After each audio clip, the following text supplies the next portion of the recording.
Hey guys, today we're going to take a look at an intro into shading. The materials that we're going to be using today are a piece of white drawing paper, 9x12, a glue stick, a pair of scissors, and some of the materials in your materials baggie. You're going to take out your fat Sharpie, your thin Sharpie, your Le Pen, and your 3 drawing pencils. To practice our shading techniques, we're going to be recreating the Shading 101 worksheet into either your sketchbook or on a piece of white drawing paper that you can find in your portfolio. Gather your materials and I'll help you get started. The first thing we're going to do is we're going to cut our Shading 101 worksheet in half. The page is split into 2 sections. The top section we're going to be recreating on the top part of the white drawing paper, and the bottom section is for our notes. Right above where it says pencil grades, there's an imaginary line. You're going to cut right along that to split the paper into 2. Using your glue stick, glue that bottom portion onto the bottom part of the white drawing paper. This little note sheet is going to come in handy throughout the year.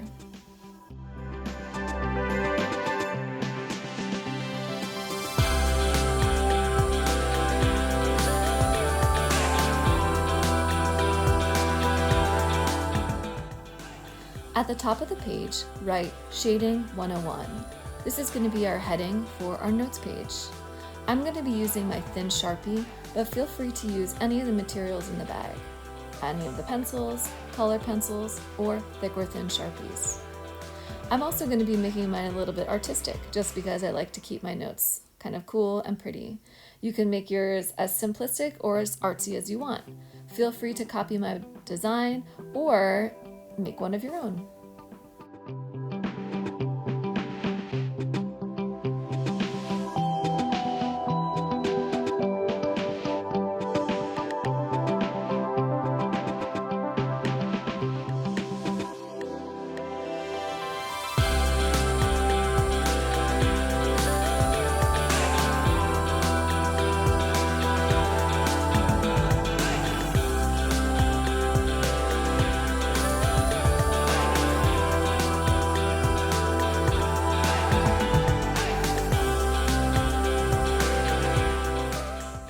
The shading technique that we're going to begin with is pencil blending.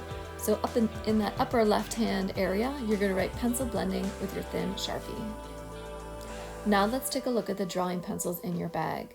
You have 3 different pencils, and each of the pencils is going to help you with a different aspect of your sketching and shading. At the bottom of each pencil, there is a number and a letter, a 2H, a 2B, and a 3B pencil. See if you can locate the pencil's identification number. We're going to start with our 2H pencil, which is the lightest pencil of the 3. Using your 2H pencil, you're going to create a small value scale under the words pencil blending. In art, value defines how light or dark a given color or hue can be. And values are best understood when visualized as a scale or gradient from dark to light. Try and create a smooth value scale, creating a dark value, medium value, and a light value, all using the 2H pencil. To create your darker values, layer the graphite strokes on top of one another using a small circular motion.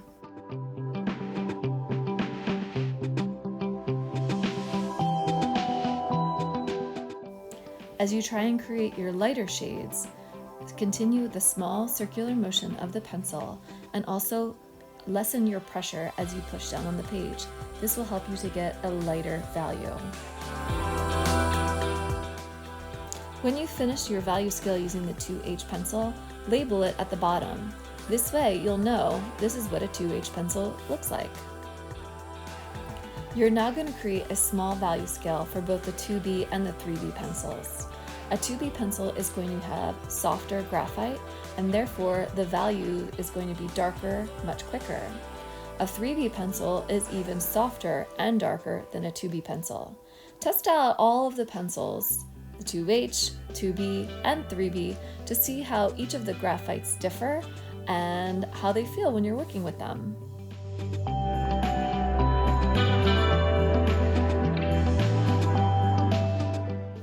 Did you notice any differences between the 3 pencils?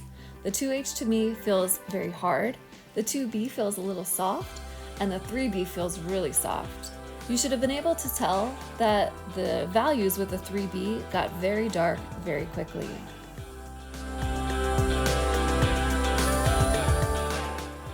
Now that we've finished our 3 value scales, let's write some tips at the bottom to help make our pencil blending really successful. Tip number 1, shade using a small circular motion.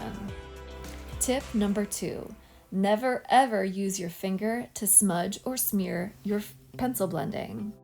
And tip number 3, adjust the pressure of your hand, how hard or light you're pushing down with the pencil to get lighter or darker values when pencil blending.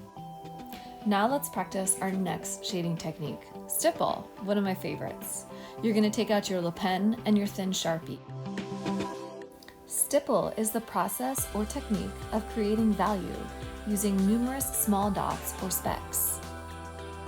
Try and create a small value scale using the technique of stipple, using your Le Pen, and then trying another one using your thin Sharpie. When you want to create darker values, add more dots. When you want to lighten up your values, add less dots. The more space of the page that comes through the dots, the lighter the value will appear. The more condensed and close the dots are, the darker the value will appear. You'll see that the Le Pen has a more narrow tip, and so you're going to need more dots to create the value. The Sharpie has a thicker tip and more ink, and so you'll need less dots to create the same type of value that you do with the Le Pen. Some people like using more delicate and detailed pens. Some people like to use thicker pens. Test them both out to see which one you like.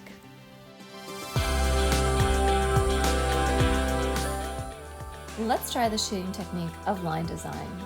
We're going to stick with the pens for this one. Using the Le Pen, you're going to create a series of lines that run parallel to one another. They can be straight up and down, horizontally, on a diagonal, or a fingerprint design. The closer the lines are together, the darker the value. The more space between the lines, the lighter the value will appear. Experiment with a couple different types of line designs. See what kind of line designs you can come up with. The next shading technique we're going to experiment with is scribble, and it sounds just like it is. Using your pens, you're going to try and create value using lines that are literally scribbled right on top of one another. As always, the more condensed the lines are, the darker the value. When you want to create lighter values, spread out your scribbles a little bit.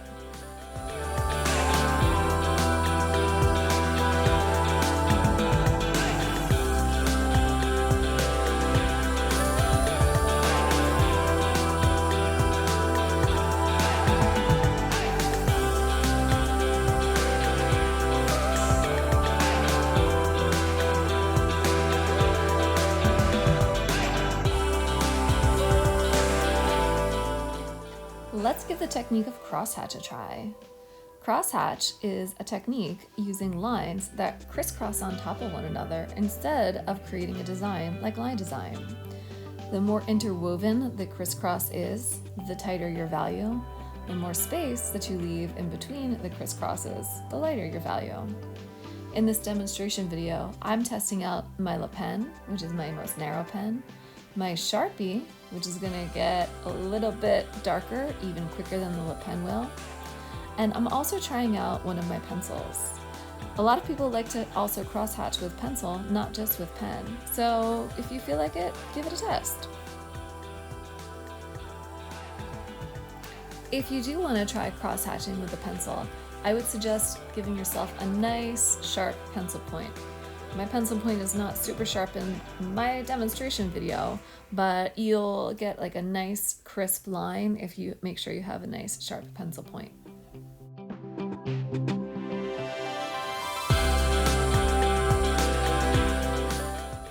And the last shading technique we're gonna experiment with today is called hatching.